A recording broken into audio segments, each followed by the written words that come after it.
Well, imagine this. I want y'all to imagine this, though. Let's say Nas was on one of these podcasts. And this is a very plausible scenario right here.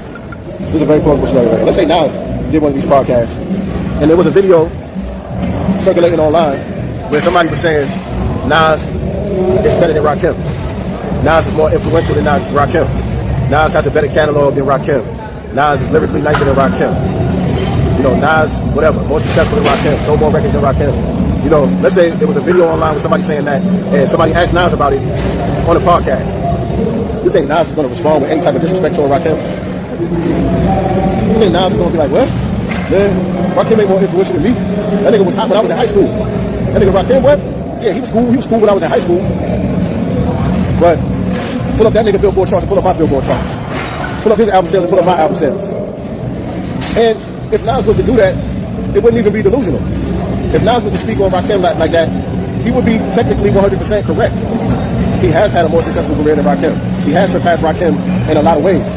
But Nas would never respond in that way, or in any way that would be disrespectful toward Rakim, or disrespectful toward himself, disrespectful toward the culture. He would give respect where respect is due.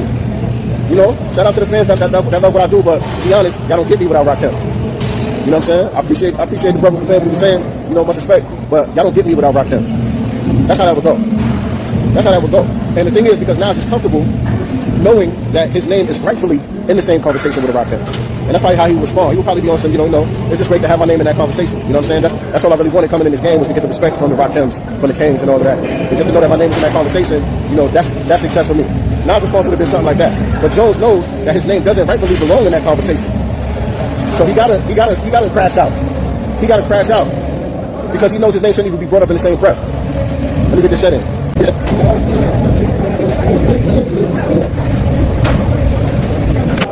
Nas, knowing and understanding that he's actually worthy of the praise, he actually belongs in the conversation, gives him a level of comfortability to not have to crash out and be disrespectful toward the God.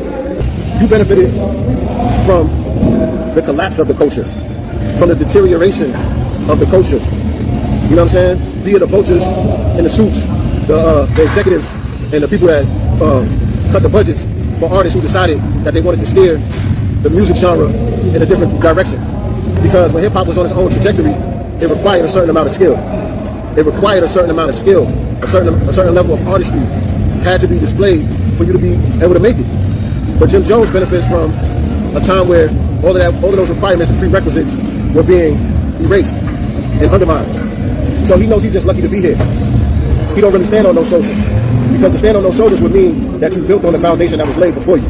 That you took the lessons from the master teachers and you built on that to make something even greater. Nas can say that he did that.